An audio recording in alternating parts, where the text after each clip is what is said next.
Welcome back to the Deep Dive. We've got a fantastic set of sources today. Research papers, founder interviews, even some elite investor memos. And they all seem to be aimed at answering one big question. How do you actually build a business that works, from scratch? And that's the question that stops so many people, right? They get stuck before they even start. Yeah. There's this myth that you need some brilliant, totally unique idea that just, poof, appears in a flash of lightning. This whole deep dive is really about dispelling that myth. Absolutely. So our mission here is to unpack the proven, structured frameworks, the ones that top founders and top-tier investors actually use. We're going to show you that building a successful company really boils down to mastering three pillars. First, generating the idea. Second, rigorously stress testing it. And finally, securing the capital to scale. And for anyone listening who thinks their idea is, too small or too simple, just remember that some of the biggest businesses in the world were born from a mild inconvenience. The sources are really clear on this.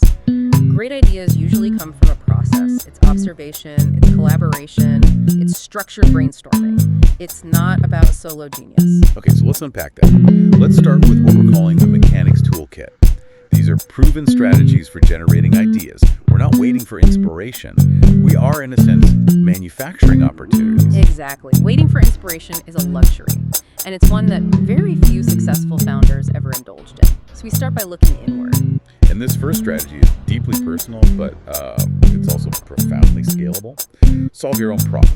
The sources suggest a pretty simple technique here, the 21-day log. Right. For 3 weeks, you just keep a notebook, a diary of every single frustration, every pain point, any friction you encounter at home or at work. The power of that, the 21-day log, is that it forces you to capture the daily friction that your brain just normally filters it out. Or you come up with some temporary workaround and forget about it. With this, you log the annoyance, even if it seems totally trivial.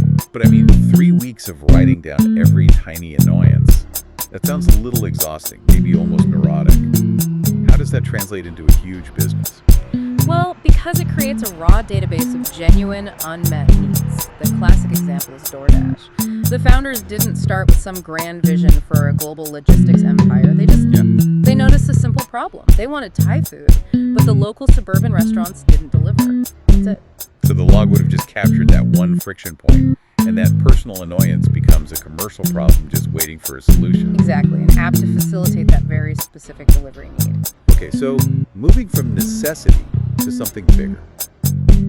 The next framework forces us to think bigger. It's called the 10x rule. This isn't about making an existing business, say, 5 or 10% better. It's about making it dramatically better, 10 times better, faster, cheaper.